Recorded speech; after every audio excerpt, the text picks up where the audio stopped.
We've got a lot to talk about today. We have got a lot to talk about. There's enough to talk about. There's many things. Hello, welcome back to No Bar Podcast, episode 161. 61. A lot to talk about this week. Hi, I'm George. That's Conor. Yes, hi. Yes. That's King Shark. This is King Shark. Shark. We talk about movies, comics, like pop culture, all the Everything. the fundamental The things things to worth fill your reading week. about. We've both seen films. You've seen many. Right? We've both seen the Friday release to talk about this week, which is the main But thing. not the 13th release. Wink, wink. No, but the main release. Yeah, so we'll do. Yes. So this week we got a few things to talk about. There Should we was save that for last? a Venom. Yeah, we can do. Yeah, so we got we got Venom trailer.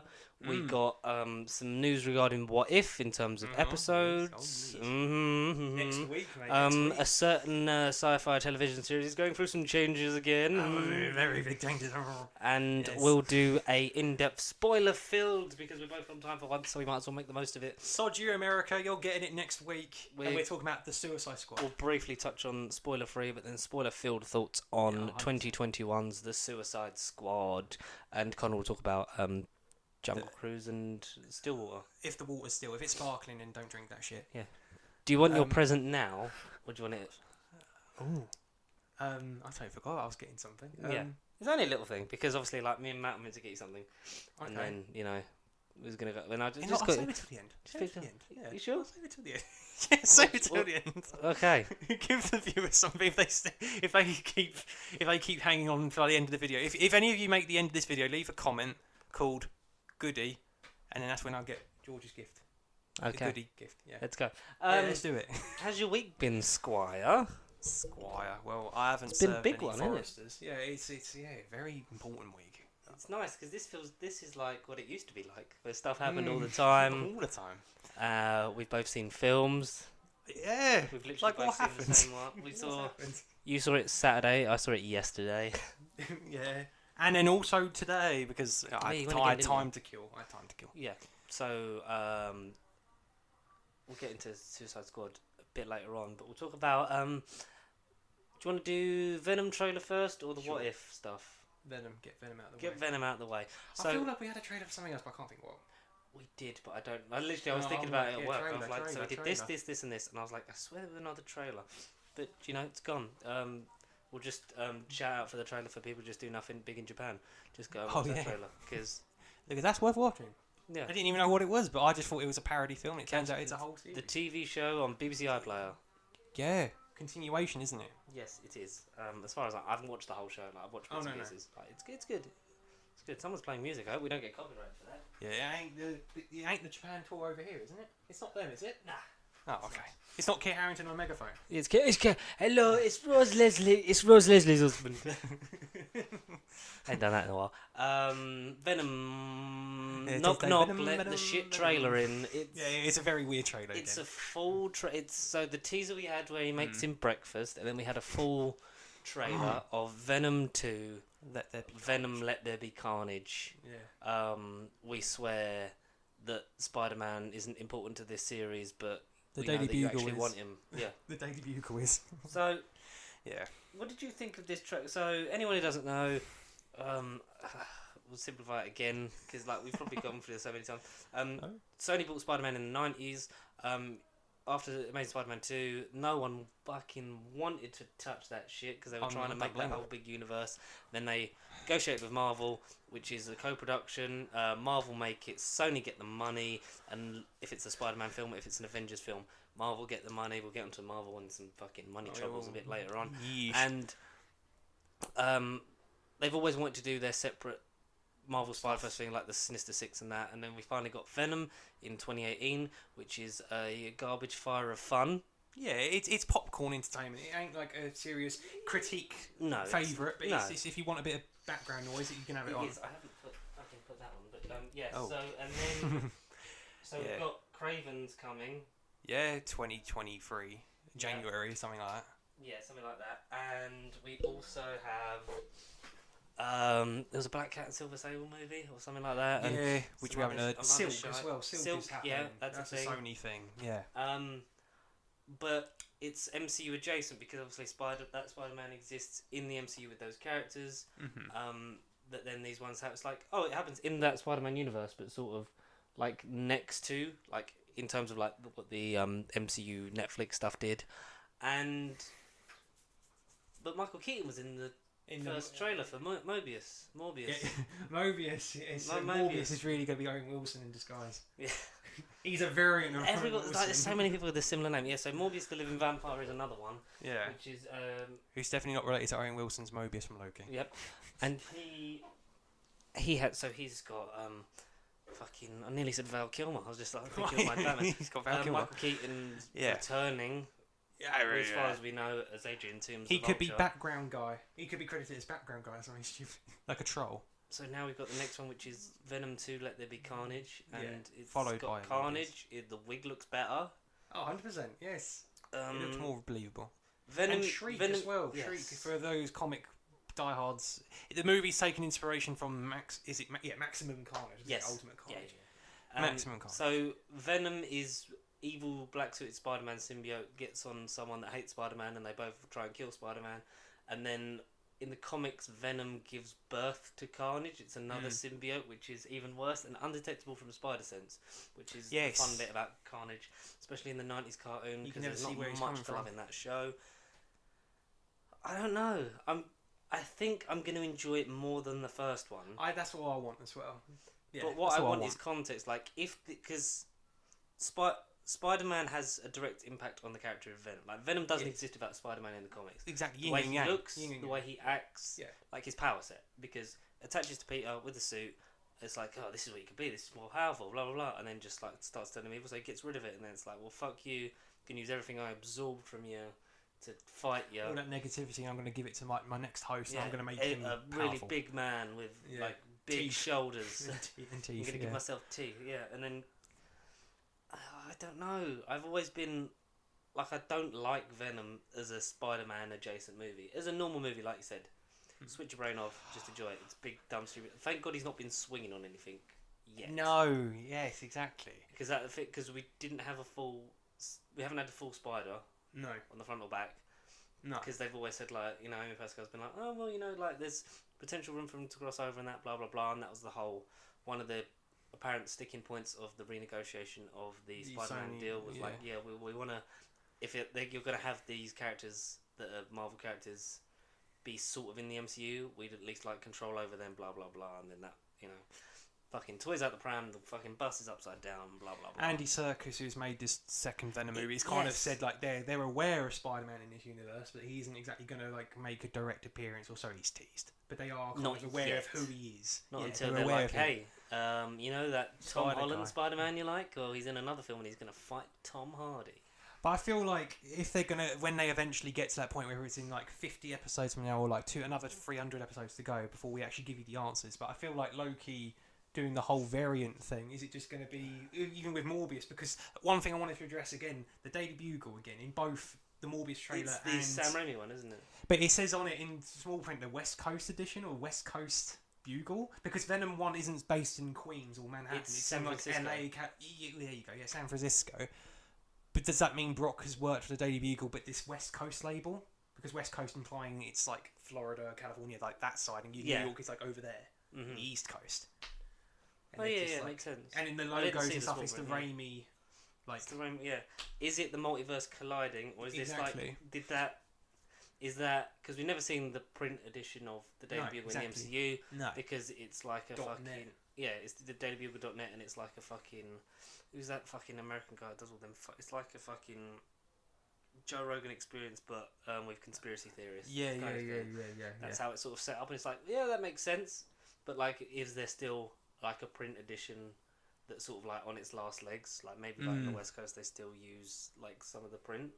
Yeah. And, like, less in New York, because they're like, oh, it's busy, you know, there's things everywhere, and it's Spider-Man. Yeah, Spider-Man. And the cat on my shoulder. Hello. And... Spider-Cat. I don't know, like... The only positive I was like, is like, oh, at least, you know, it looks like Woody Harrelson's having fun. Yeah. That's the main thing. Something. Yeah. But apart from that, I'm just like, get this done. It looks, cinematography-wise, it looks better than the first one. Yeah. It's a dark movie again, but the colours of the shots and everything just look cool and very arty. The colour palette's a lot different as well. Arty. It's not just like here's Venom in the dark, like a character who is black in like a dark night, not Batman, but as far as we're aware, yeah. Batman. We had a better look at Carnage as well, because in the first teaser trailer it was just like a still just a thing of like yeah. Whereas in this like we a see velociraptor like getting shot. That's what it sounded like the first time. But we see the actual origin from Cletus to Carnage transformation, and how it sort of infects his bloodstream, because he essentially bites Tom Hardy's thumb. I mean, very romantic, and then it affects his blood. He's about to die, or it looks like, and then he's like, and then he turns into it. Oh, cool! That's cool. Yeah. Did you not watch the trailer? Did you not watch the same trailer? I did sort of mong out a bit. Yeah. I was like, okay. Yeah, no, he basically meets Tom Hardy. It might be the very beginning of the film. He bites his thumb and he says like, I taste blood or something. But he's like, that's not human blood or something ridiculous like that. And then Cletus is about to get like put down or he's asleep, and then you see the blood in him go, and he's like, and then he gets. Oh, yeah, like very much akin to the shot in the first trailer where Hardy's in that thing and you see him transform into Venom. Yeah. But you sort of don't in the first trailer, because they just show him fucking shaking, and then obviously in the film it's like, and then symbiote overtake. Much things, many happen. Many do happen. Yeah. But yeah, we'll see it, because September 24th. There's not much else going on, so we'll watch it. Yeah, absolutely. We'll probably think it's better than the first one, and then we'll probably be like, yeah. Would it be like Marvel's answer to Suicide Squad in this situation? Would it be better than the previous one? Not to say that. I think it's going to be. I don't think it's going to be as good as the Suicide Squad is compared to Suicide Squad. I don't think it's going to be that much of a jump from Venom 1 to Venom 2. No, it'd be nice.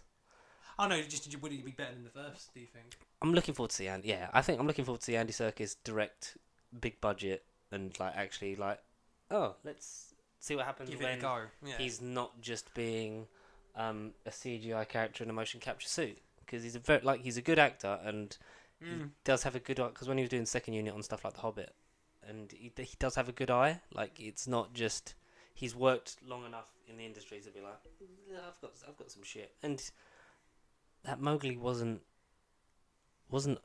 like bad looking. Yeah, in the Netflix. The Netflix one, yeah. The Jungle, whatever it is. Yeah. Like, it looked great. Bit boring, but it looked. It was very well shot. Yeah.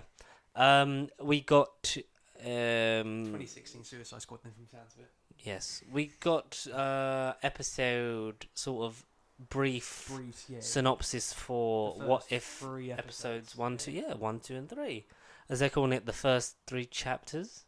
Yeah. Because it's 10. It's 10 episodes now. So we'll see. I'm guessing the first 3 phases covered. I'm guessing that these episodes won't like lead into each other, or like, you know, where it's 10 individual episodes or 10 individual what ifs. You don't think there's going to be like a brief storyline in a couple of them, or like? No, because I think it's going to do 10 completely different universes, different episodes. I think it's going to be the WandaVision thing of like anthology. It's going to be like anthology. Hang on. That was what was in the lot. Hang on, what's going on? Mephisto's oh my god! Yeah, Mephisto's there. It's Ralph Boner. It's Ian McKellen. What? Yeah. I still think that would have been a better reveal. It's John Krasinski. It's John Krasinski. It's fucking John Krasinski's back as the astronaut's friend, but he's not. It's not them. It was a Kree. It's Jim Halpert from The Office. No, it's a Skrull, not a Kree. Fucking hell, they're all the same. They're all aliens. Yeah. Goddamn aliens. So episode 1 is Captain Carter. Mm-hmm. Episode 2 is not the official like episode title, but it's just it's just like, brief. This is what it's about. Like, yeah. Captain Carter 1 is episode 1. T'Challa Star-Lord is episode 2. Episode 3 is Loki on Earth. Loki on Earth. So I'm guessing that's instead of 4 in the first 4 movie, maybe. Yes. I thought I read. Yeah. Yeah, because I was literally thinking, how would they do the Thor what if? And it's like, yeah, well, if Loki was banished instead of Thor, because then it wouldn't be learning about humility, it'd still be an arrogant person. Exactly. And Loki would like get his claws into like what it is to have power within. Yeah, which is what he wanted the whole time. Within the realm. This realm. The 9 realms. Yeah. Yeah. Excited. They're 15 to 20 minutes long. Yeah, it's the only kind of like bit of it, but if it's... So we're going to have like about 2.5 hours? Is that what that works out to? I think so. Yeah, times 10. Yeah. 3 hours, 20 minutes, I think. if they're I'll all take 20 your word for minutes. it. Yeah, I read some We'll have vary, 3 hours, but 20 minutes maximum, not including the time for the credits and if the episodes Of are course, shorter. of course, yeah. So if an episode says 40 minutes, don't get your hopes up, kids, because it's going to be... Do you think this could be instrumental in introducing the multiverse? Well, Tom Hiddleston said it's kind of instrumental and key to like what's going on. It can't just be vague little hints and bits of salt. Yeah. It has to be It's like, relevant. Not just the what if, it's like, so in other universes this did happen and we've set up the whole thing with the finale of Loki, so who knows? This is canon, yeah. This is canon. All 10 of these episodes will be canon, and in season 2 we know is already on its way as well. It's pre-production or something. Season 2 got, I think, I'm really looking forward to what if. It's going to be nice because week. if it's inconsequential, it's going to be just a nice sort of palate cleanser. And when it's not, we're just going to be fucking like, I just need more of this beautiful hand-drawn stuff. Well, we get these first 3 episodes out of the way, and then by the time episode 4 rolls around, for 2 days later, Shang-Chi and the Legend of the Ten Rings.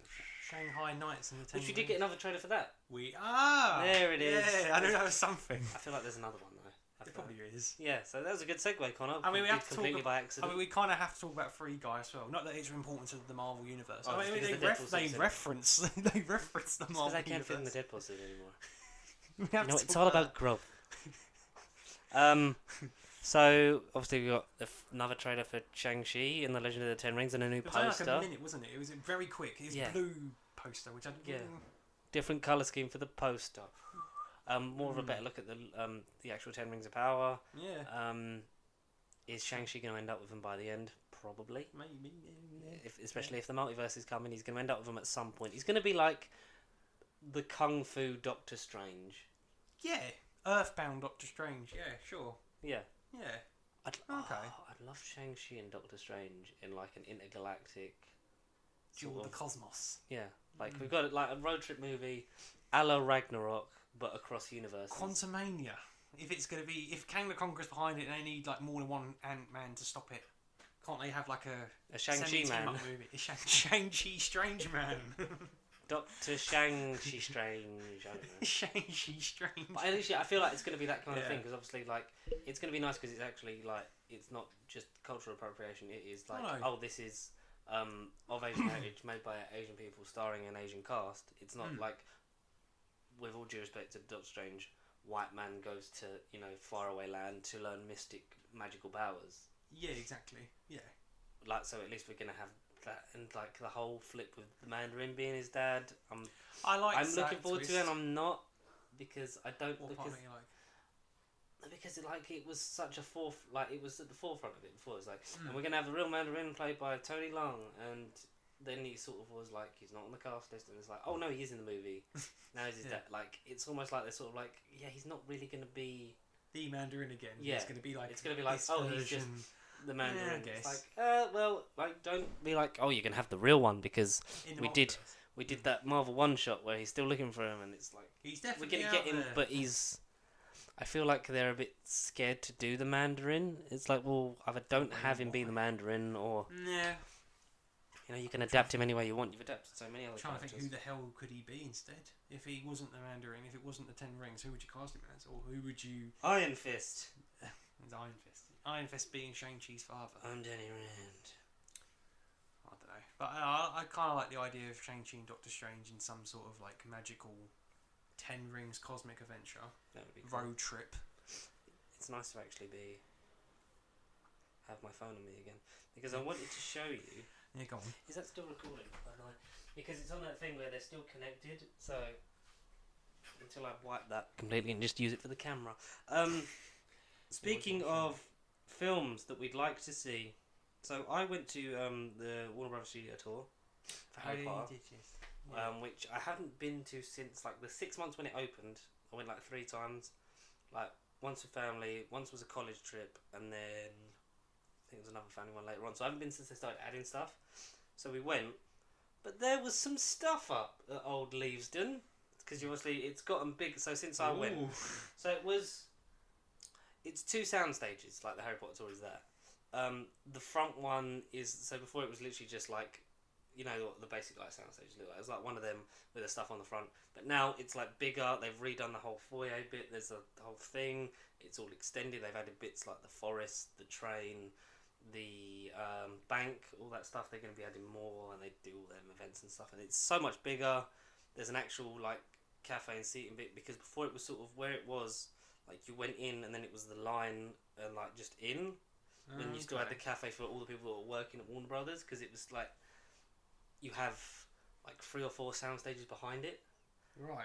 Okay. And so they extended all that, but got there, and there was some scaffolding up, and there was Warner Brothers lorries, like lighting, rigging, setting up, and etc. There was a big inflatable thing. I'll show you the pictures here. So what were they saying? So I will tell you, Dubai. An inflatable. I'm guessing that's where it's heading. So that an inflatable. So this like scaffolding that was all up like in the car park. Oh, yeah. So it was as close as I could get without going in, because I don't have a job on there. No, but we could try it. We could just go down there, especially when you find out what it is. That's my rotor. You don't need to see that. So I asked, because the people that work on the studio tour, they're still like Warner Brothers employees, but it's just for that bit. So they're not necessarily, as far as I know, like in all the production things. Yeah. But obviously, because they work there, they know the stuff going on, because they see people come in and out. They obviously still have people from Harry Potter coming in to either do like events where they show up, or just apparently a lot of them just go there for fun. We found out. Oh, okay. Like Emma Watson just going during lockdown. And half decent, yeah. Well, yeah, apparently, like they'd sold out for tickets. So apparently, this is what one of them said, like that. They'd sold out tickets, and the person who drove her down in the cab, like she asked them to go get tickets, and they'd go around, and they were like, "No, we don't have any." And then when she got the car, they're like, "Oh, okay, come in." So that's actually quite sweet. I asked one of the people, one of the people on the door. So she was very nice, and she said to me, "There's actually 3 things that are sort of going on at the minute on there." And she said they've literally they just wrapped there on principal photography for Fantastic Beasts 3.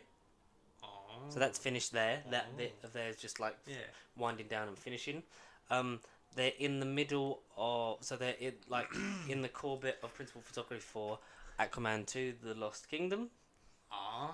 Which I was like, because I was like, what could it be? Because I was like, Aquaman. I was like, is the Flash here? Because I know that there's bits of, because I've got more stuff on that in a minute to tell you anyway.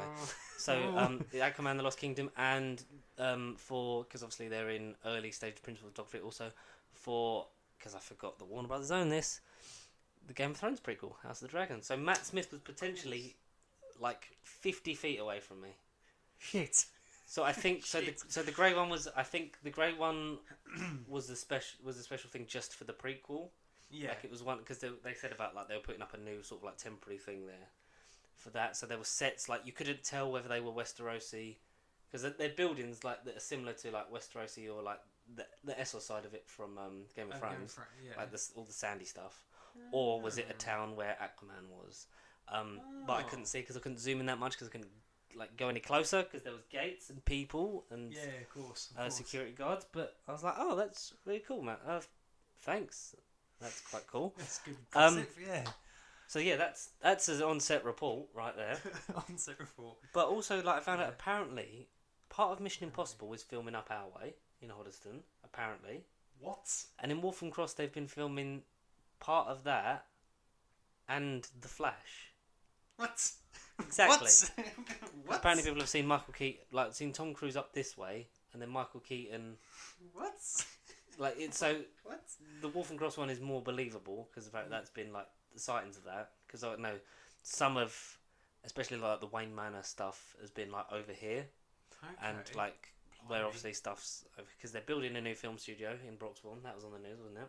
700 million. Of course. Oh my god. So they're the people that made. Is it Hitman's Bodyguard? Yeah. I feel like it was that studio, the Sunset one.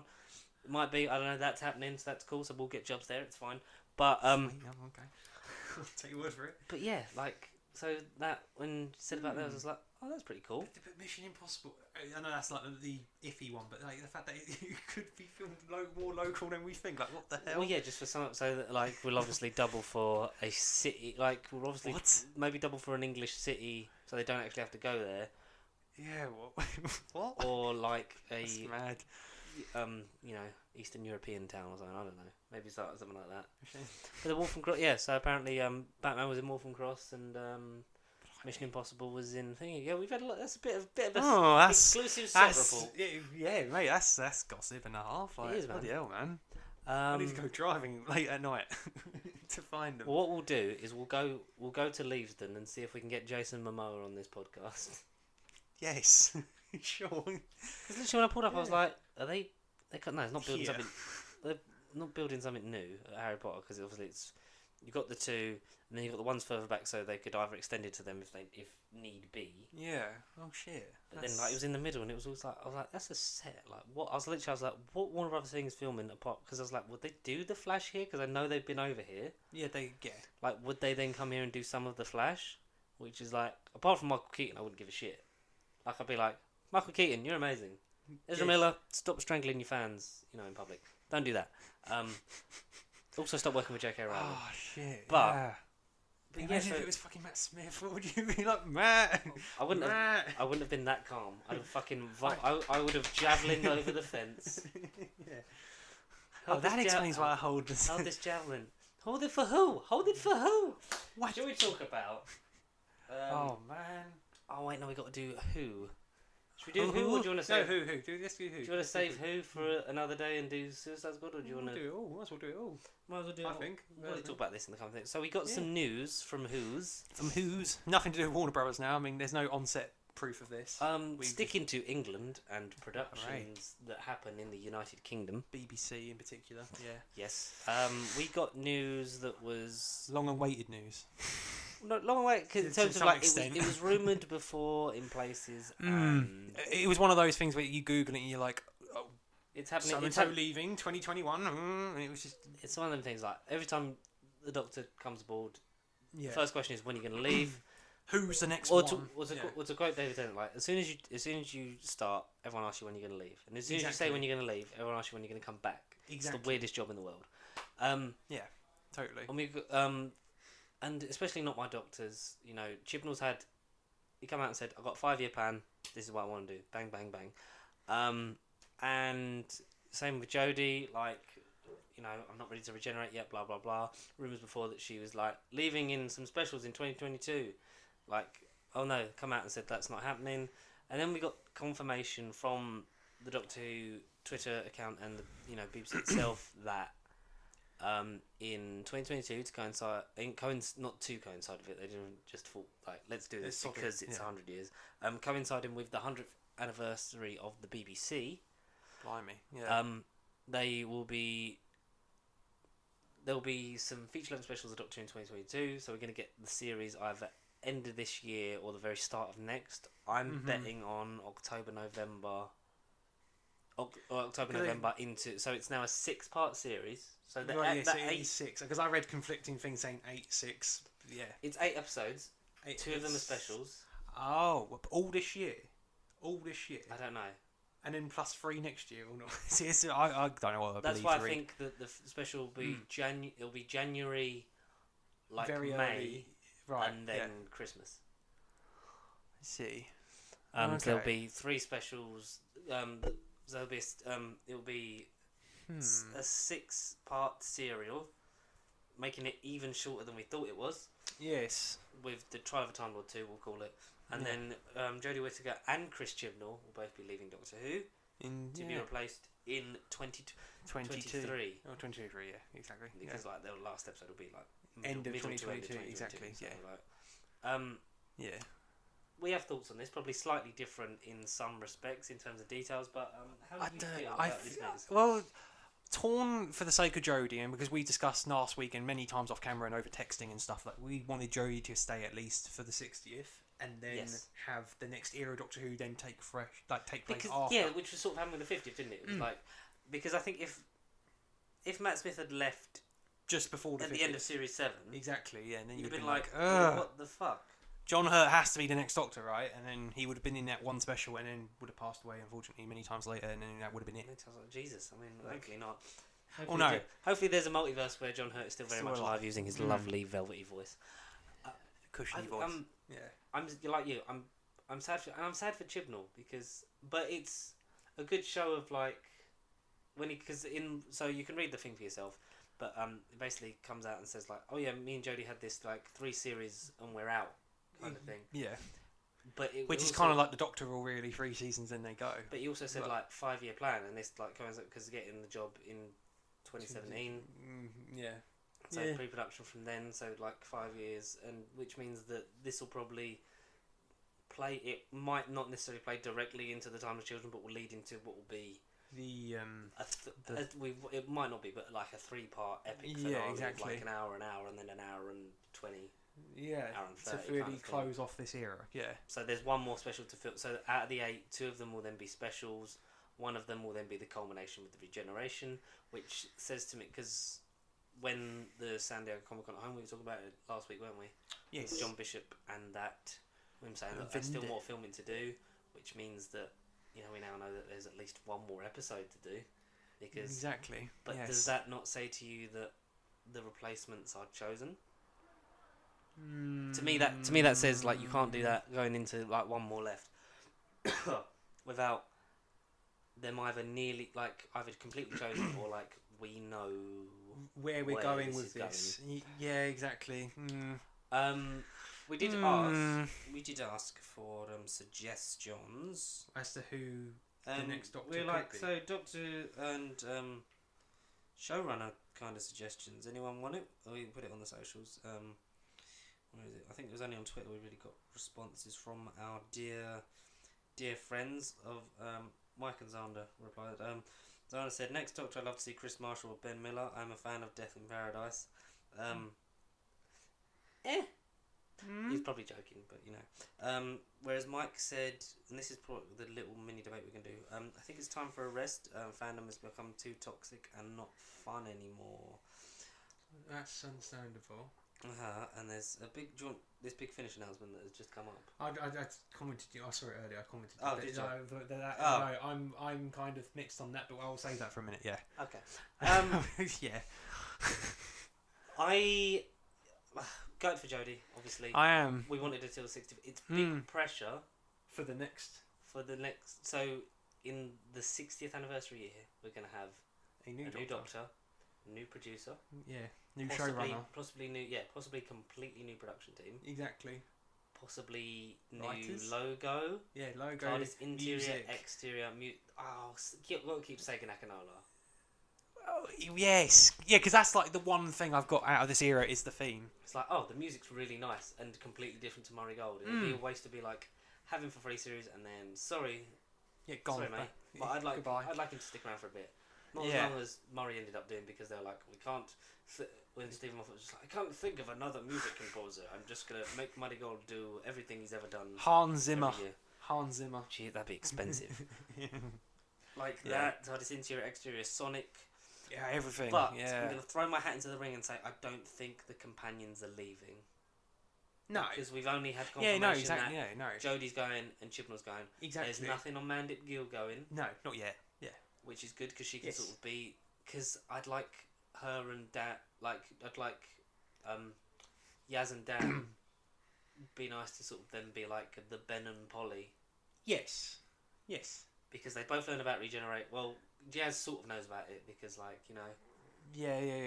Stuff like that because of the master changing and that. We could have a new master. We could have new designs. Already. I don't.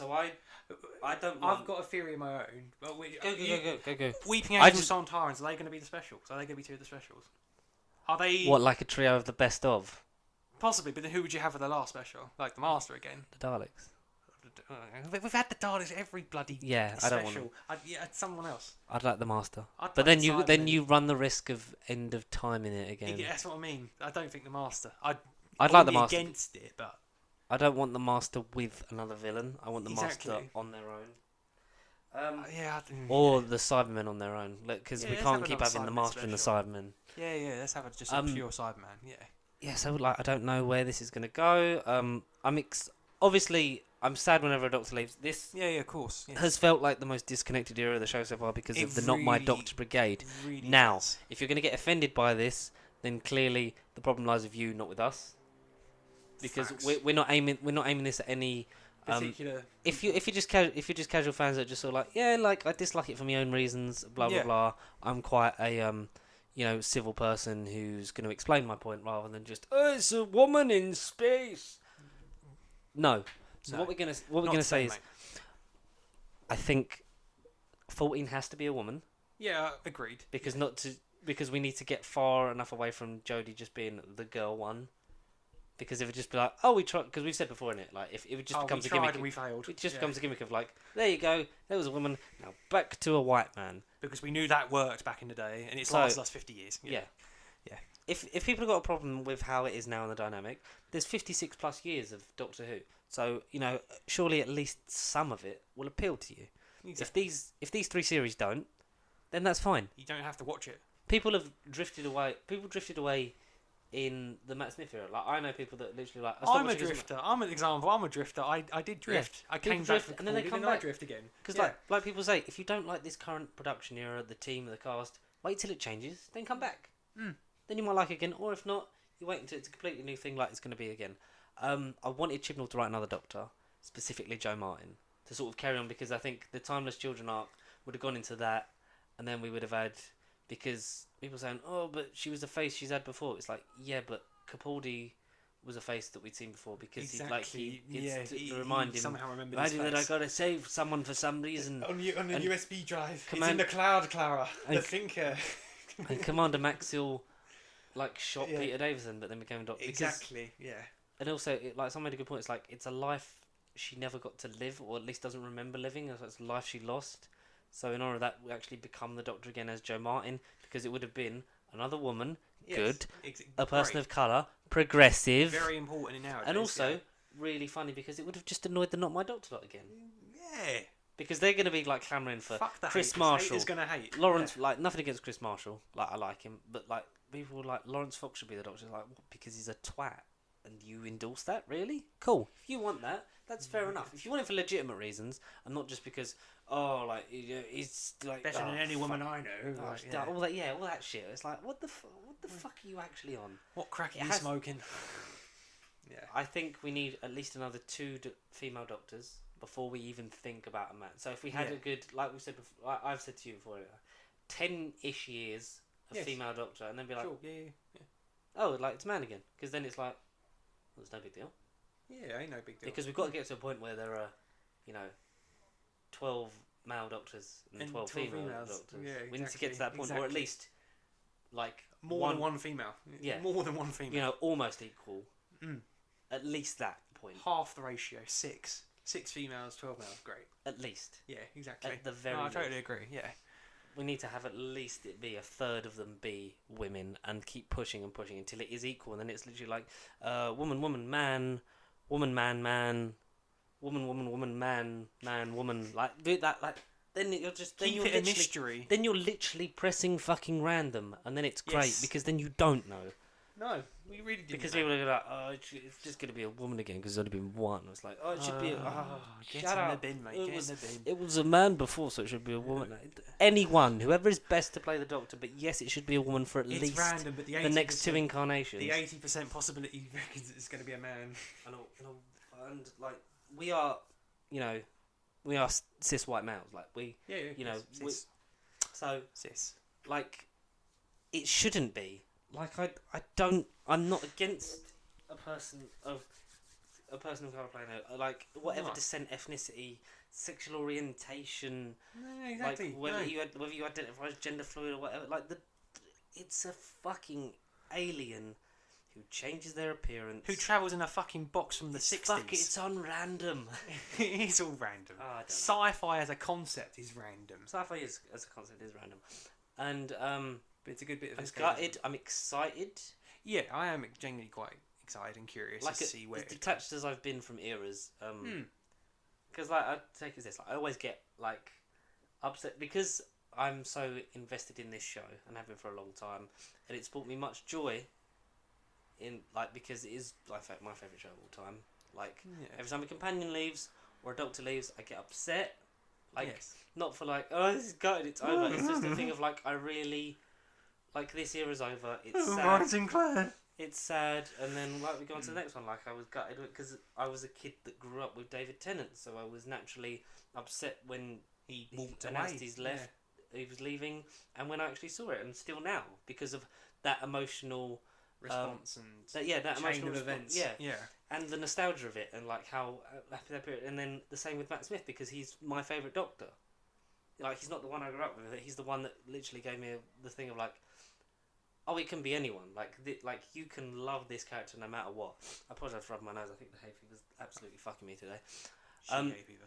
Despite not like I don't like Clara as a companion the way she's written for most of her fucking thing. I got upset at fucking Face the Raven. It was for nothing because Hell Bent just shits all over it. But that moment where she's literally like, and you're gonna be alone now, and you're very bad at that, and it's like, oh, this is a character moment. Exactly. With her Doctor, which she was actually quite good with. Yeah, the better but one. was written like just like a fucking plot device. Yeah. I got the only one I haven't really was Graham and Ryan because it felt like, oh, this is just sort of come out of nowhere. Like I was a bit I was like, oh, I'm gutted Bradley Walsh is gone. Yeah, and Toasted Cold to a point because I was like, oh god, these guys were really good in Series 11. But it's more like they could have done something during 12 because like we kept saying as well, their arc was over in Resolution. It was over by fucking It Takes You Away, wasn't it? Exactly, really? It was over. Like there was no reason for them to be on the TARDIS. But and then it was literally, but also with Capaldi because like as much as I didn't connect with a lot of his era, it still was very much the definite end of this version of Doctor Who because Stephen had sort of carried on the Russell tropes and had similar writers and producers work with him and directors and that, and it very much felt like thing about this is over. And I was and part of me getting upset on that still now is just like, oh man, Peter deserves so much better. He did. Some of it is literally like how good Series 10 was for the most part. He deserved at least another series like that. Yeah. And it's going to be the same for Jodie. It's going to be a thing of like, oh mate, she deserved a lot more and less stick from the fucking public. And Chibnall as well, because Chibnall has written the villains really well. Yes. He smashed the big three, I think. Dalek, Cybermen, Master. Yep. Yeah, totally. No, all three of them were great. Yeah. And I want Sacha Dhawan to keep sort of be the Anthony Ainley of Who for a little bit. Yeah, for exactly. a little bit. Yeah. Because we've never really had a Master crossover. Because Gomez was like, well, my affiliation is mostly with Peter, so I'm going to be Peter's Master. Yeah. Exactly. Yeah. Not to say she wouldn't come back in a future special, which would be nice. Yeah. Any of them. Even though she's not written as the Master until like What Another Time Doctor Falls. Yeah. Like rewatching that, I was like, oh, that's mastery, but then there's the relationship there. That's a whole thing. I mean, John Sim's the only one that's like recurred. Yeah. Not I mean, it took years for that. I mean, hooray for Big Finish! They can kind of fill in those plot holes. Literally 10 years. It has. Yeah, it was, wasn't it? Yeah. It was like 10 years. That's madness. Yeah, that is crazy actually. I'd like to see Sacha Dhawan go up against another Doctor just because I like his version of the Master and I don't his version of Master's cool. And we haven't had enough of him with Jodie for him to just be that's the Goodbye. definitive matchup of them two. No. Like we're losing Jodie far too soon. We are. Like her final episode count will be like 31 episodes compared to like Matt Smith was like 46, something like that. Disgusting. It's horrible. And then how many was Capaldi? He's like 30, 37, 38. Yeah. No. Yeah, I tried out. I've run out of data. I did have a signal earlier, but it's so 24, 36, 40. 40. Yeah. Still bad. 3 lots of 12 and 4 specials. Good way to remember. Yeah, no, but that's bad. It's a shame. I'm gutted. On to the next, but the show's about change and it thrives in change. So I hope Mandip, John and Sasha continue in some at least into the regeneration, and then Series if 14. If they can have even one episode or just like a couple of episodes or just one series with the new Doctor, and then be like, yeah, I've sort of done 3-4 series of it. Well, especially for Mandip, like, I've done 3-4 series of this. Like I'm kind of cool. She's like 34. She looked great for her age. Oh, I didn't think she was 34. I didn't even think she was. I knew she was 20 something. 34. How old is Mandip Gill? 33. 33. She was great for her age. I literally thought she was like 28, 29. 33. Yeah, she's literally 10 years older. 4 or 5 years younger than Jodie. Oh, and Jodie does not look like nearly 40. No she way. doesn't. No, God, 37, 38 she is. 37, 38, something like that. Anyway, Yeah, please. gutted. But Yeah, what we're not gutted will about be missed. is the Suicide Squad 2021. Oh, blimey! Let's get the sadness out of here. I mean, Let's get this out. where do on earth do we even begin with this movie? Because I mean, we've discussed like a good 5-10 minutes, but off camera before we started recording. But I mean, Because we where- had to. Because so anyone who you can't wait for the episodes on the socials now. We're doing like community hopefully Conor does it as well. Like yeah, sure. just the social media. We're Sure. going to do like Yeah, mini sort of reviews of like the films we've seen. I did the Black Widow one. Yes. I've now done a Suicide Squad one because I saw it last night. Yeah. Should we do briefly spoiler free? Sure. Let's just set the movie up for the audience, and then Okay. give them like a 10-second pause, and then when they've seen the movie or pause it and then seen it, they can unpause it and then they can hear us talk. So spoiler alert Yeah. coming up. So this is literally You're like warned. the last You're 30 warned. seconds. You're gonna hear spoiler free thoughts You're about warned. 2021's The Suicide Squad. Don't dislike the video. You've heard it. It's so good. It's so good. It's fucking great. The cast is amazing. Then there is stakes. There is consequences. There is death. Definitely in a movie called The Suicide Squad, which we didn't have first time around at all. It's a million miles better than the first one. It don't even feel like a it's- DC movie. No, it's not perfect. Like No, it isn't. no. But it is as close to, in terms of especially the DCU, that it's like it shines above the rest because it's literally like, yes, there's flaws in it, but they're so minuscule in terms of the actual overall thing of the film that you're like, I can forgive it. Just switch off. Yeah. It's why I gave it 5 stars because I was like, did not expect it to be that fun, especially compared to the first one. But fuck me. It's brilliant. It's well told. It looks gorgeous. I think the script's tight. I know that because of your experience, you felt it was long the first time. Yeah, but there's reasons behind that. But yeah, it rips along at a fair old pace, but not too fast. Of like, like it doesn't go chop bang bang. Yeah, it doesn't go too far past for you to miss anything. No, exactly. No. It moves at a fair old pace, but it doesn't feel too much. And by the end of it, you're like, oh. Exactly. Very yeah. No. 100%. Should we go into spoilers?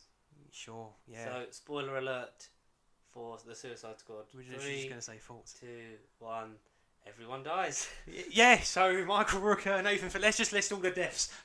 No. Okay. So the thing that I think that intro. we both sort of agreed on. Yes. Because we never really in depth gone into the Suicide Squad because we started this. Oh in yeah. 2018. Afterwards. So the first DC movie that was out was Wonder Woman when we started doing this, or that Wonder Woman was just before this. I don't know. That was 17. Hang on. Was that 17? Yeah, we started 2018, right? Yeah. Aquaman was 2018, but that was when we Was 6 it? months in. That was December. But Jesus so the last Christ. DC movie we had was fucking Justice League. It was Justice League. End of Shazam was 2019. Yeah, it was 2019. Aquaman ended 2018. Justice League was like end of 2020. We've had Birds of Prey last year. 2020, yeah, 2020. Was that 2020? Yeah. Yeah, Birds of Prey. Pre-COVID. Lightning from Shazam. Yeah, no, I think honestly the last DC movie, ECEU at that point was just Justice League. Yeah, so we had not obviously seen that together. Brief opinions on that was that we didn't enjoy it because it was shit.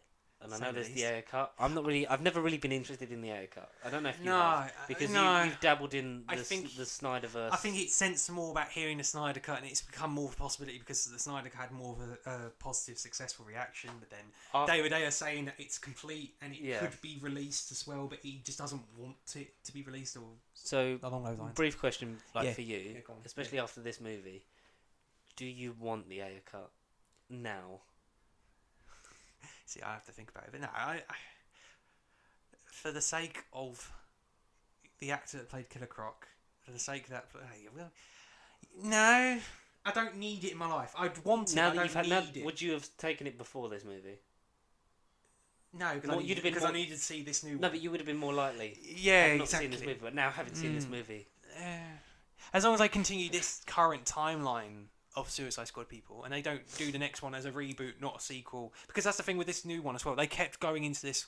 It's not a complete rehash of the original. it's a standalone sequel, isn't it? It's or what they sometimes refer to it as just a doesn't feel. But the way a the legacy movie, sequel. the way the movie's done though, and obviously directed by a different person, and just done with a lot more care this fucking time around, it don't even feel like a sequel to that. It just felt doesn't- very much the same way Birds of Prey did. It was like it skirted over the thing of this movie before happened. Exactly. These are the basic facts. You don't really need to. You really You don't can need go to and know. watch it if you want to. Yeah. But Don't you don't suggest have, it. Yeah, Don't but you don't suggest it. have to because this Yeah. is sort of like this is how we're doing it now, and it's been referred to. I've seen it as a standalone sequel or a legacy sequel, which is a sequel in name essentially and That's what I some mean. similar elements. Yeah. Because it will either happen a lot later on in the timeline or it's trying to detach itself. Because they said like Massively. it's like a reboot / sequel. That's the Suicide whole Squad thing. had seatbelts. This has got no seatbelts. It's a soft remake. no really, isn't it? seatbelts. Yeah. A remake for sure. So in ways. there's only 4 returning cast members. They all got press before we obviously seen the movie, so we thought, right, there's Because we going get to the be... big cast list, didn't we? It was like there's Yeah. loads of them in it, and the returning Loads of ones new were Joel people. Kinnaman, Margot Robbie, Jai Courtney, and Viola Davis. Viola Davis, yeah. Yeah, As King returning Shark, as- obviously. returning as Rick Flag, Harley Quinn, Captain Boomerang, and Amanda Waller. Amanda Waller, Yeah. respectively. Mm. And King it's Shark. the only way I can sort of compare it to, I don't know if it's the same for you, is General Ross in Civil War. Right, It's the same character. yeah. It's in name and the actor, but it's a Are slightly you using that different- character to describe the whole movie, or just like, are you thinking I'm Rick using them Flag or Amanda Waller? Or No, I'm using them or to just just describe the returning describe. cast in terms of like Yeah, sure. someone coming back Yeah. to a franchise they've been in before, Yeah, yeah, but sure. it's not necessarily exactly the same character you remember. It's if they would do Daredevil now with Charlie Cox but not mention the series. It'd be like that. It'd Exactly. be like yeah, it's similar. You know their origin, like what they were like last time, but it's a different sort of betrayal. exactly. Sure. a lot sure. in Viola Davis's case for Amanda Waller. Oh, very. She's probably the most different, I think. She is followed by Rick. Harley. He's virtually the same. Harley has gone on a nice little journey Yeah. from the Suicide Squad work. Like that's the best thing we got out of the first one yes. was her, which has been elaborated on in Birds of Prey, and she got a lot of development. In And that happened. This one happens after that, so she's Yes. been on a bit of like she is grown as a character, she's had an arc of soul. Yeah. and she was probably she was up there for me. Like in terms of overall favourite characters in the whole film. In terms of returning, I'm glad it's it wasn't probably- just her movie again like it was last time. I felt It was like surprisingly she- her movie more than I thought it would be. Because when we were going into this, it was like going into this. Yeah. it was like we know she's in it because she was bottom of the cast. It was like, is she sort of going to be a cameo? Is she going to get killed off? Blah blah blah. And we saw like okay. it's later on. I didn't think that, but yeah. And it was like later on, like in a timeline, and obviously she'd had like the money that she'd got after From Birds of Birds Prey of from the Diamond, and it was like I'm getting out of this life. And I don't know about you, but I sort of think of like if she was just going to be like a third act thing of like, and then bring Harley back in as like the final piece of the jigsaw. Oh, I see. Oh, well, I guess But she that could have gets- been a different movie. She gets top billing, but Pretty much. she's the joint main character. Yes, alongside Discount another member. Discount Deadshot. Yeah, discount Will Smith. Oh. No, Nah, Will Smith Idris number Elba. 3. Idris Get him Elba. back for number 3. I want them two to have a scene at their movie number 3. I want a clash of egos, like we did in the form of Idris versus John Cena, in the form of Peacemaker, douchebag Captain America with a toilet seat on his head. I can't want that with Will and Idris just to see. I don't know. I can't want them to have a thing together. So we start off on the mission. Well, it opens with. One of the best openings ever. I mean, we got this completely fucking wrong. So the thing we wanted, getting back to the thing we wanted was at least it's Suicide Squad, and they're not all great supervillains. Like they the are whole thing of very... Task Force X is they're used to like do things that other people won't do because if they die, they're pieces of shit. If they do well, like they get their sentence reduced.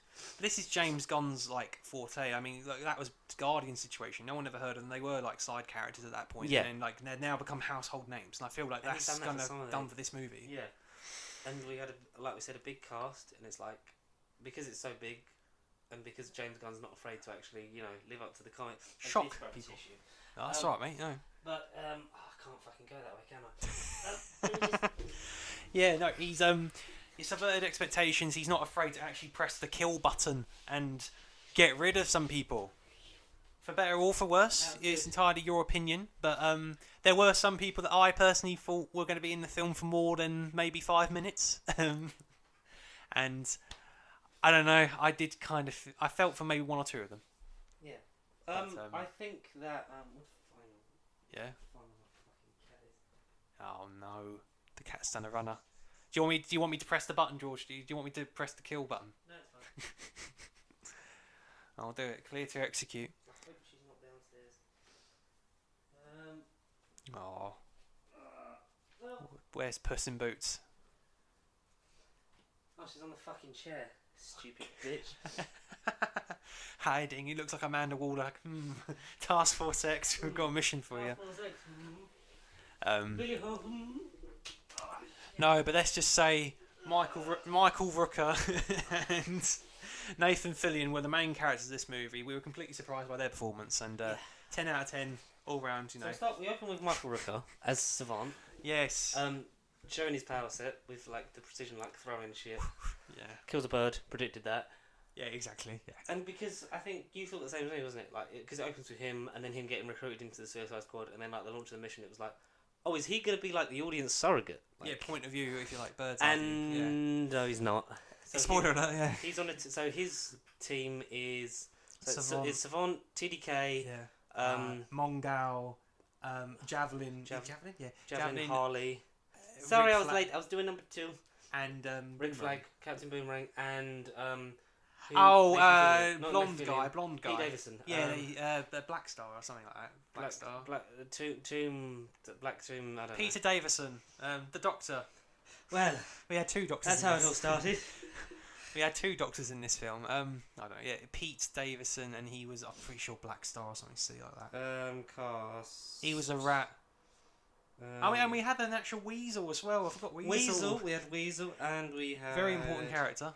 Blackguard. Blackguard. Okay. Black Star, Blackguard. I was there. All right.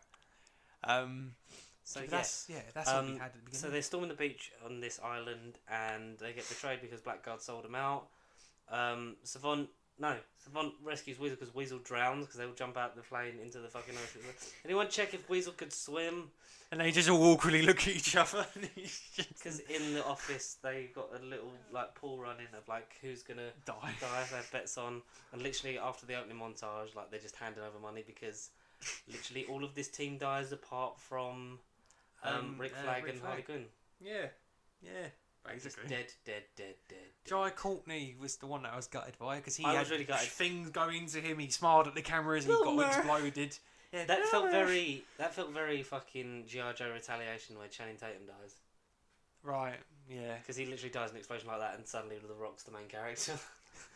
Because like Captain Boomerang was one of the good things about Suicide Squad 2016. Yes, and he was Jai solid. Courtney is actually good in a role for once, and then it was like, oh, that's a shame because you're sort of in because like. Well, this is the favourite Suicide Squad. These are your brothers for the next few weeks. Like doing that whole mission, you think, yeah, we're gonna get into this, and it's gonna flash back of how they got it. But it flashes back because once they all die, apart from those, like Harley and Rick, die. Like they're the only ones that don't die. Yeah, Team A or It's whatever. like, how's Team 2 getting on? And it's Cuts to like the main characters, King Shark, the poster boys, Polka Dot Man, Ratcatcher 2. You couldn't even afford Ratcatcher 1. And yeah, the other one. Bloody hell. so what's his Peacemaker. What the fuck am I doing? Oh, I thought you Yeah. said John Cena. Okay, No. yeah. All them. Hmm. And it's like, wait, all these soldiers are like, there's no soldiers on this side. Yeah, they've been distracted. So like, she planned the eventuality that those ones would die And these because we ones... see TDK detach his arms and actually like. And that's got to be fight with one of his the arms. coolest visuals I've ever seen in any movie. I mean, like, what the actual fuck? Why in the fuck? A detachable arms kid, like doing that and then fighting, they get shot. Like you said, Boomer gets like so. Mongal like jumps on the helicopter, but the helicopter like splinters down this tree like through Captain Boomerang and then explodes, like killing him. And like when it goes through the cast names and you see like their bodies, and it's literally like, oh, they were literally in it for the introduction and then the flashback. And then one thing I love before we cut to the other team is the cinematography. And like numerous times they use background. There's shots of the background and they use like things in the environment to do like chapters of the movie. Yeah, like Operation Jotunheim, which is later on. and then the smoke, like the fire behind it blows out, and then the smoke. It says like, Harley. Operation Harley. And then when Michael Rooker's head gets blown off because Savant tries to do a runner and Amanda Waller back at home has got we like actually a kill see, thing. because the whole thing of like we get the same before, like I'll detonate the explosive in the back of your neck, Which he actually did in this multiple times. because he tries to leave, and he's like, yeah, gone off course. Well, I love how like his blood then turned into the Suicide Squad Presents, because then we got from that right away, and I legit remember looking at like, my mates and just going, okay, this is a completely different movie. Yeah. And I legit heard gasps from people. Well, we had not a packed cinema, Yeah. but it was quite busy, and I heard genuinely like laughs, what the fucks, and because it was just like, what? Literally 5 minutes in, half of the cast are dead. Yeah, and I was mad. And that even continues into the end because not all Yes. the rest of the team survive. I know. It's sad. And some of it didn't sink in until I saw it today. I didn't realise. So Idris is your main. Robert Dubois, Bloodsport, Yeah. in prison for putting Superman in the ICU with a kryptonite bullet. Famous for that, yeah. He's just a secondary villain, and people that are annoyed by that are just like, he's a comic book character. Yeah, Calm please. down. He's not the Black Superman he once said he was in Hobbs and Shaw. Like, I'm Black Superman. I can't do this anymore, Mac. can't do That this was anymore. Jason Statham. Yeah. It's really good. Like, the cast are great. Like, John Cena's great as Christopher Peacemaker. Smith, Peacemaker. Yeah. So like he's got recruited. Like when Waller's going to him in the same prison, like the flashback, and like some of them are still alive. Like he's doing the clues. Like, I'm not joining you. My I'm answer's not the same joining. before. Piss off. I'm not joining you. I'm not doing your goddamn Suicide You Squad. will. And then because obviously it was rumoured before that Idris was replacing Will Smith. as And he was Deadshot. even Bronze Tiger as well, which is another villain. Idris Yeah. was Bronze Tiger at one point, and then got changed to this Bloodsport guy, and yeah. Because Bloodsport was essentially Deadshot, but cooler. Yeah, arguably. Essentially. Yeah, arguably. He's really good, but it's Very. very much the thing of like, oh, this is the Deadshot character because like the use of his Filled in. daughter, the similar power set, and it's like, yeah, well, I You see, take some, you lose some. but yeah. it's good that they changed it so that Will Smith could return. Leave So, the like, door using open. his daughter's like possible arrest and sentence in the state of Louisiana. I think she lives in it, like because you can be Yeah. tried as an adult. Do you think if we get Suicide Squad 3, it's going to be Dawn of Daughters, and it's going to be Dad versus Dad, and it's going to be their name Like Daddy's Martha. Daddy's Home, but with Will Smith and Idris Elba. They're going to fight it out, and they're going to say their kid's name. Oh, my kid's name's Martha. My kid's name is Martha. Right, and then fucking Bruce was like, "Why did you say that name?" Why did you say that name? It feels detached from the DCU, but still part of it because obviously you've got similar characters returning. Yeah. Obviously, one of them Yes. gets killed off like right in the fucking opening. But R.I.P. Rick Flag Boomerang. survives, and we get real Rick. Can we talk about real Rick Flag? Real Rick Flag. I mean, what a t-shirt. And what a haircut. I mean, he's And different in Joel some way. Kinnaman is great. He is. And they Across both films, Margot Robbie was like the star of that movie, but again, Joel Kinnaman was underrated in that first movie. He was sick in that first movie. He's great. Harley's great, like we said, like her journey and that she plays a much bigger part than we thought because she Yeah. gets captured because we learn that the whole dictatorship so the family that was in charge of this like small country was basically murdered by these dictators because they didn't agree with how connected they were to I America. don't want to say it's Cuba. It ain't Cuba. Or is it Cuba? No, it's like I don't know. Yeah. Don't want to offend the countries that if I don't it even know. I watches. don't even know like what the I name of can't it was. think of the name. Yeah. And they, so they killed him off and that put under a dictatorship, like because of their laws. They like very anti-American, blah blah blah. And because Harley represents a very big anti-America because of a lot of the stuff that she did in Birds of Prey, Yeah, to say the least. Yeah. like just blowing up stuff and killing people, and the fact that she is a bit crazy. Yeah. Has very vigorous affairs with the leader. But then as soon as I told myself if I ever got another boyfriend, as soon as I saw red flags, I'd do the honourable thing and kill him. And you hurting kids. Because there's a lot of subtle references to her past relationship with Mr. J. Yeah, exactly. Like live fast die clown on her jacket. Yeah. Yes. I And saw obviously that. like talk about a previous boyfriend and stuff, and stuff like that. It's like cool, makes sense. It's in line with her journey so far in this set that of whole films. speech, that whole scene. That's when I didn't feel disconnected, but that's when I took a step back in my mind and was like, yes, this character is a continuation from what we saw in Birds of Prey, from what we saw in Suicide Squad, and they actually have done this character right. Yeah, and it's better now because Margot Robbie has more creative control over that character because she likes playing her. Oh, And yeah, you can and see we love it too. We love it Yeah, too. Bloodsport gets recruited because of like the use of his daughter and that, and you see the thing from the sort of briefing from the trailer, but you see them all meeting each other. Like, they were chosen for the specific power set, and you see, and like she describes Peacemaker exactly the same as she describes Bloodsport. It's like he does what I do. Yeah, but I do it better. How do you do that? I've got My bullets go more central. My bullets go through your bullet holes because they're smaller bullets, and that comes back into play in the finale. It did, yeah, and that was sick. But I've got a question. What is that? That's an overhead projector. I mean, why do you use it? We're fucking with Ratcatcher. Like, yeah. Yes, that is your hand. We're all gonna die. Oh, I wish. I wish. Yeah, fucking David Dasmashalan. I can never pronounce his name. I mean, he's the true star of this whole multiverse. Guys, it's Marvel, DC. There was a thing I saw. I don't know if I even did send it to you. But he's been in like everything. Like The Flash. Yeah, Gotham even. Yep. The Flash, Suicide Squad, now Ant-Man. Like, he's been in everything. Dark Knight. Yeah. I like David. He was really good in this. Polka Dot Man. It's like, well, we're gonna die. I hope so. Oh, for fuck's sake. Oh, for fuck's sake. We hungry. We eat people. No, not if you. Would you even eat your friends? What a dumb question. No, we don't have friends. How deep a sleep were you in? Why the fuck would I want to leave for? Oh man, yeah. So and they get sent, and like Ratcatcher too, like ugh, millennials. Yeah, fucking millennials. But yeah, we're jumping a bit of Quarter Matisse and then the briefing. Yeah.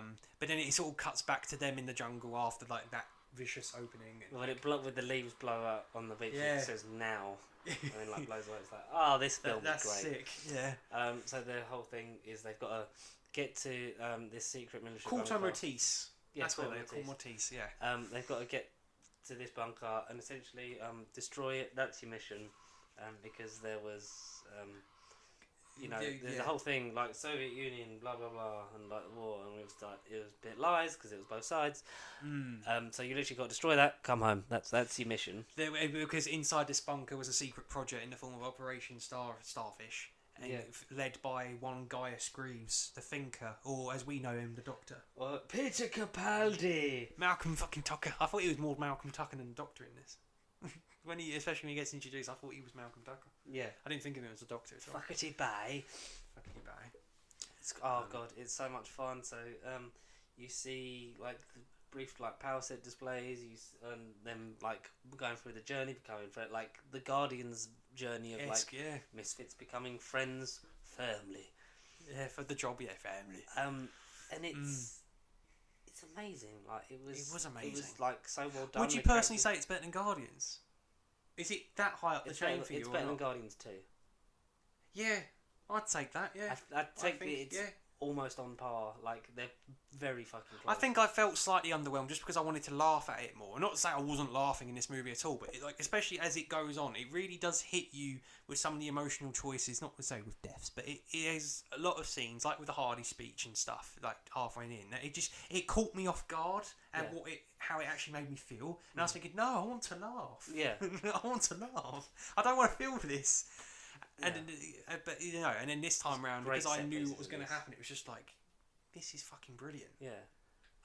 Amanda Waller is an absolute bitch in this movie. Yeah, she's horrible. I don't even think of what I want to do, which is more in line with the character, but it's like, oh, this is like some of this shit. It's like, yeah, it's horrible, and then when she gets hit in the face at the end, you're like, because I thought they'd killed her as well. So did I. I was like, I was like, look, no, they just knock her out so they can be like, look, actually save the day. But do the right thing for once. Because they have to, because they believe Rick Flag got captured. Like they have to rescue him on the way through. Yeah, we've located half a mile north. But it was a camp of rebels. So after you get the great set piece of them, sort of like, trying to kill like in the fanciest way, but like the fucking grappling hook in the fan. Yeah, in the bath. And then when fucking Pacemaker shoots over his shoulder and it just goes non-lethal, it's like exploding around, and then like the guy just fucking explodes. It's like, why did my men not like alert me that you were here? Like to the rebel person who's actually saved Rick Flag's life and is helping him. It's like didn't see anyone. Like, and then like Polka Dot Man's like, I imagined that they're my mother and I killed them. Because you actually see Polka Dot Man's power set is explained as like his mum worked in Star Labs, was desperate to make them superheroes. Brothers and sisters. Probably like if you looking at timeline wise, like comparing it to what happened at Star Labs with the Flash, because obviously you're getting that, and obviously because Cyborg's dad works at Star Labs, doesn't he? Yes. In Justice League. Yeah, you're right. Yeah. All that kind of stuff. It's like like desperate making the superheroes, and he's got an intergalactic disease that looked like just polka dots, but if he doesn't, like expel him twice a day. Yeah, exactly. He would basically just die and turn into a blob. Yeah. And like you see his like fun pass that basically like fucking disintegrates everything. He's great in it. He was great. He's one-liners were fun. Fucking Milton. Yeah. Who the fuck is Milton? He's been with us the whole time for the last 3 hours. I'll be your friend, Milton.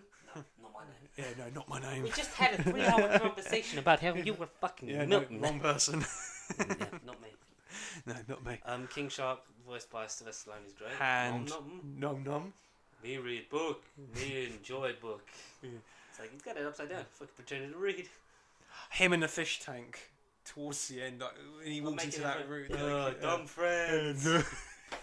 Dumb. And then like they're like jellyfish things, and then they like flip when the fish. So you get to the whole thing of like the climax, like in the building. But obviously you get the fun bit of them getting Capaldi and like breaking in, and you see a bit of the thinker, but not much. Even before, as they get Capaldi, because they meet Capaldi in a bar. Like we had an extension. Well, it's kind of like the first film where they had a scene in a bar, but this is more of them actually relaxing, having a drink, and like all them dancing on the dance floor, like before they die. Yeah, what are we gonna do? Last Supper type. And then like this could be our last drink. Like they get around in and like when are you gonna be that guy? Yeah, just one. And Peacemaker's like, you forgot the rat, because Ratcatcher's great in it. Like, and you see her have that emotional sort of like origin story bit on the bus. Yeah. Like, remind me of my daughter, and it's like talking about how like her dad like invented these. They were poor because of it, and she brought his technology here to try and live a better life because like he died. Yeah. And her dad's only fucking played by Taika fucking Waititi. Korg. Yeah, Taika Waititi, the best comedian. That's a favour from the MCU. That is just like, hey, Taika, can you just be in this? Hey, James, Ratcatcher 1. Yeah, hey James, can you put me in your next movie? And he's really good, like especially like that bit at the end when like they're doing the whole dramatic thing and like she's crying because it's essentially like fulfilling her dad's legacy. Like, Papa, why is it rats? And it's like, because rats are the most vile creatures on the earth. They all have their role to play. And it's literally like the way he's talking.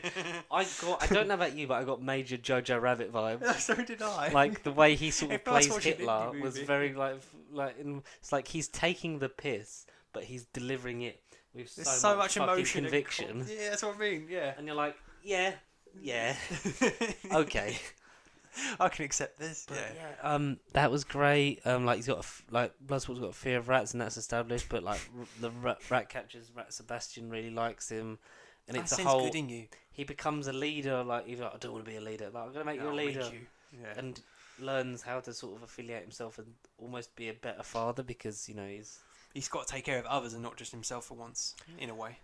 And King Shark is like the Groot, but like strong and like be careful because he's got a taste for human flesh. Like when he tries to beat Ratcatcher near the beginning, and it's like you said. So when they get in there, they find out. So Starro is a starfish from space that the Americans also brought to Earth, not just the Russians. And he spat out like little mini starfishes that is like, oh, it's babies, but they like Starro latch on and like make host bodies. Dalek set. It reminded me of Dalek set.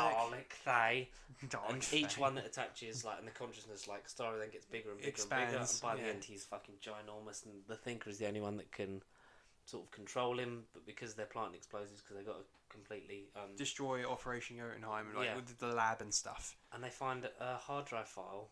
Yeah, very sort of Cold War-esque. Yeah, like proper. Oh, that's his kids. Like, we've got to put this out in the public. And then Peacemaker's like, no, Waller told me that I can't let these plans leave here alive. And don't take it starts a really big fight which ends with fucking Rick Flag getting killed, and we see his heart. Yeah, his heart.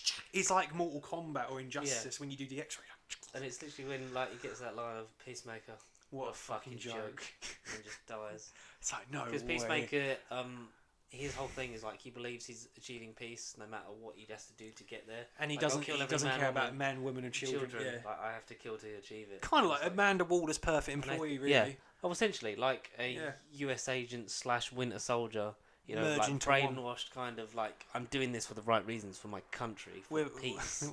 With a toilet seat on his head, and he don't care about how many dicks he would suck on a beach as long as it preserved peace, or whatever that joke was at the beginning. Yeah, I like the bit when they've got like half their costumes, like when they're trying to rescue Harley, and then she comes out. Like, and for me, that Harley escape. So Harley, after killing that guy that she had sex with, and then she's like getting in prison, she's getting interrogated. She pretends to pass out, breaks the guard's neck, gets the keys out, and then has like the best one-shot looking action scene of escaping, similar to the police station in Birds of Prey. With the paintball, not paint but with the like confetti cannons. Yeah, also, exactly. You got that with the flowers behind it. It was like, this is probably the best action set piece she's been in. Because Javelin is dying words at the beginning, like hold this javelin. For who? Take it because he dies like midway through film. I love your accent. Or American girls do. That's because we don't have none. But that's contradictory because coming from like a New Yorker girl saying she doesn't have an accent. Oh mate. And she gets the javelin again, like kicks some ass, comes out and is like, we're coming to rescue you. I can go back in if you want. Back in if you want. That's patronising. When King Shark's like, I wear disguise. Oh, fake mustache. And when he's holding his finger, like, that is literally the worst fake mustache I've ever seen. He's still telling. And when he literally stops, he goes, "Fuck!" Like this guy. When he sneaks up, when they go to get on the bus, and like Milton's obviously stalling because he needs them to get there, but he's there late. Yeah. Nom nom. Yeah, nom nom. Are you Milton? When he dies, because David Svulchin's really like, fucking Milton's dead. Who's Milton? And when it's when fucking Bloodsport's like, Milton was still here. Exactly, Milton was still here. I thought you were still. When they're laying the charges, and he's dropped some of the charges when he's been shot, and then they come in because they get surrounded by so Bloodsport's shooting them, and then he fires some of his polka dots, but they catch like one of the fuses, and then the building starts toppling, like very sort of Winter Soldier style. Yeah, it did. And I thought that was going to crush King Shark to death. Like, so did I. No, like, no. Even the bullets, I thought that frees Starro and like allows the Ruckus and Rick Flag to be killed by Peacemaker, which Ratcatcher sees, takes the thing, and then there's a lot of time jumping because then like she's about to be killed by Peacemaker. Then you go back. It says like 8 minutes earlier. Go back to the top floor, like everything exploding, and then like they manage to get off the building as it's toppling, the three of them, but then Idris is falling like down, very comic booky, like down, and lands with Peacemaker, and you get the whole payoff of the smaller bullets thing where they shoot, and Idris's bullet goes through Peacemaker's bullet into his neck, killing him. Smaller bullets, saving Ratcatcher, and then Waller's like, okay, cool, like you can leave because the Thinker gets killed by Starro. Starro escapes. Jotunheim got destroyed. US is no longer friends. You've achieved your mission as long as the records are destroyed and all that. And the building's gone. Then your mission is achieved. You can come home, leave, and they're like going to leave, but then they're like because Starro's taken over loads of the population, like including the military and all that, and the 5 of them that are left, then like fuck this, and that's when Waller gets knocked out, so that the DVSA can literally go, yeah, like this is what you could do to try and save these people because it's literally attacking all the people. And if they literally just walked off and, like you say, ended the movie, then that would have been Suicide Squad 3. Like, I honestly thought that was going to be it, and then I was like, that would be fucking ballsy. Just be like, yeah, that's the end. Not even going to get proper Starro, but we get all that. It's great. We get a parody of the fucking last battle in Avengers when he's giving out instructions. It's like King Shark. He's like, Nunanu. Nunawe. That's the one. It's like, nom nom. Nom nom. Nom nom. Starts biting him and then getting all the thing like Harley up top, and then like, I get why I have the spear now. I get why I have. I thought she was gonna throw it, but she literally That's a fucking cool scene. Like Ratcatcher summoning all the rats to fucking take down stuff. After Polka Dot Man's gone, it's theirs. When Polka Dot Man's doing the thing like it's your mother, and it's just a giant thing of like the actual. that was amazing.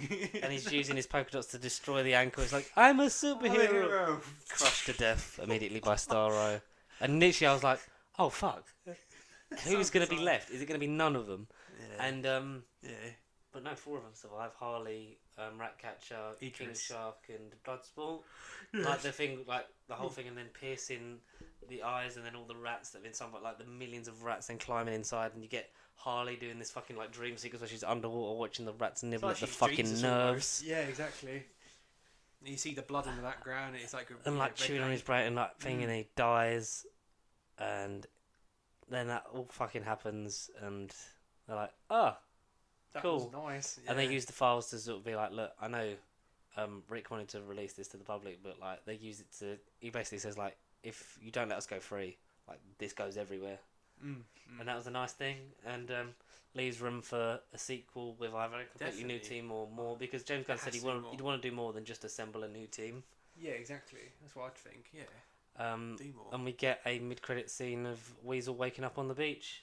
He was knocked out the whole time, and he was alive. This Weasel is dead. And he does the most awkward run off screen. In one of 2 performances by Sean Gunn. Yes, Calendar Man. in You the didn't know background. it was Calendar Man. No, I just thought it was Random Prisoner. Yeah. It was. But yeah, it makes sense, Canada Man.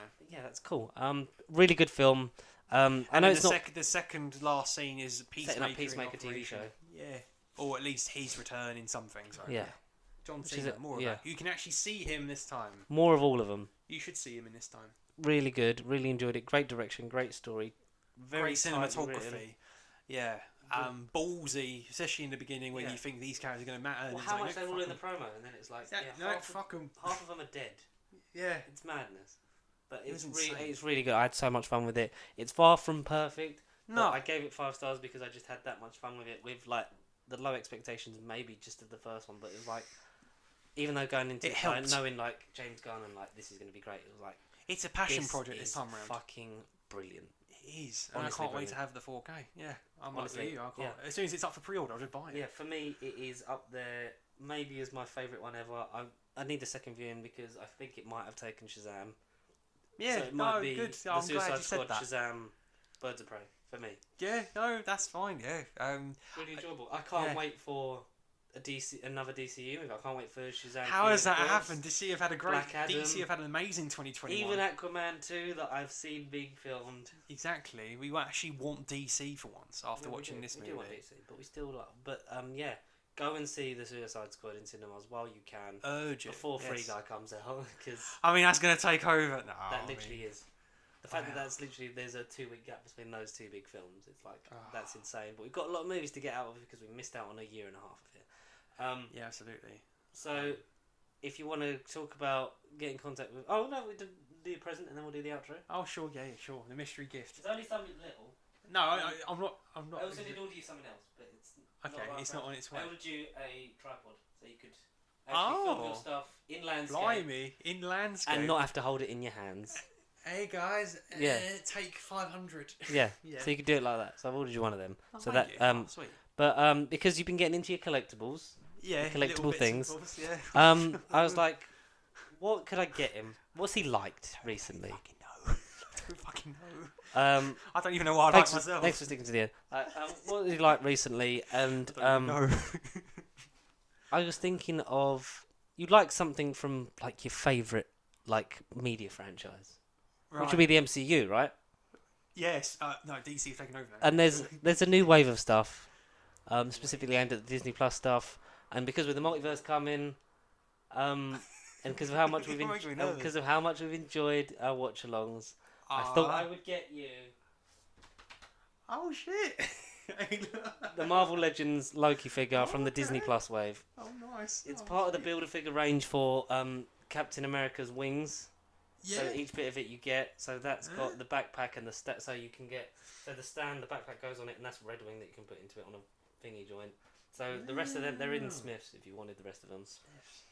Okay. Because they're in detail like collectible figures that you Yeah. don't have to flat. So I thought something for you to have on display Thank you, because man. you've liked Loki.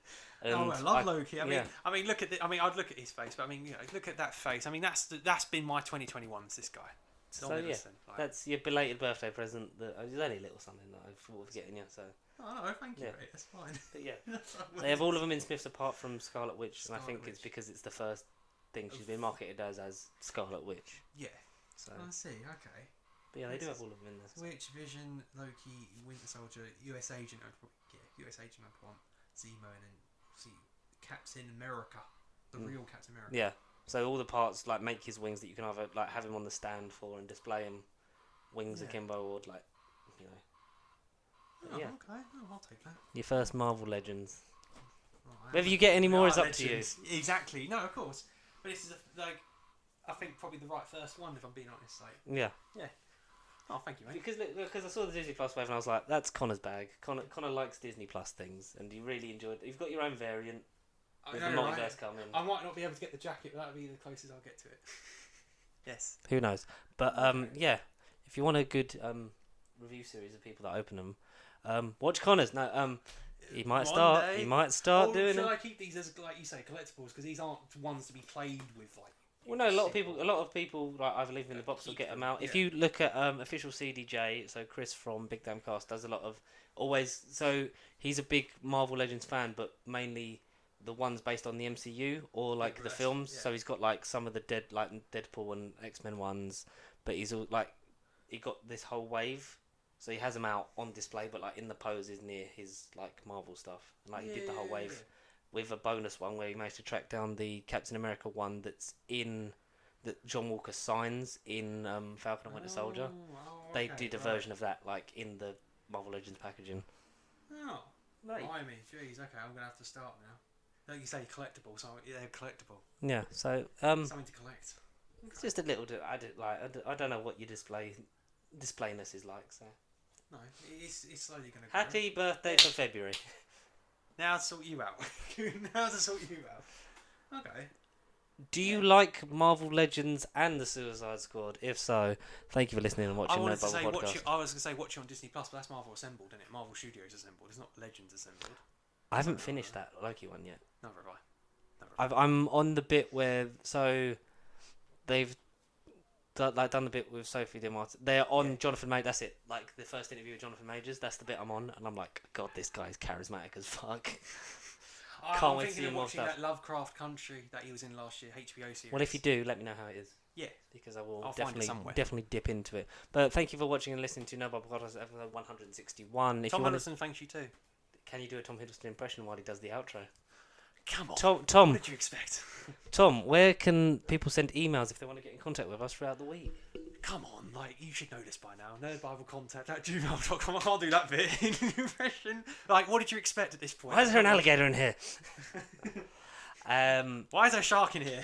At Pay Street, of course, Facebook, Twitter, and Instagram.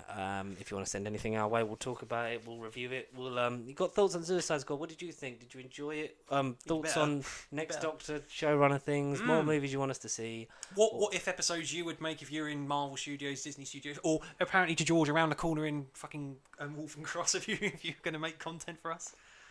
We're gonna have to start going. We're gonna have to start going to set reports. Late nights. Yeah, we're gonna have to just stalk them. Jason, it's Jason Momoa. Or just pretend to be character. Jason, I know you. Jason. Jason. Thank you as always. It's been a pleasure. And we'll see you same time next week. Well, goodbye. Goodbye.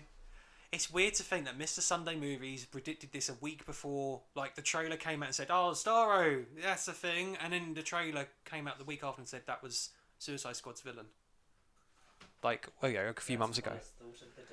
Yeah, that's your conundrum quiz or whatever, quiz. Ending that George normally does. But yeah, that's a cool one.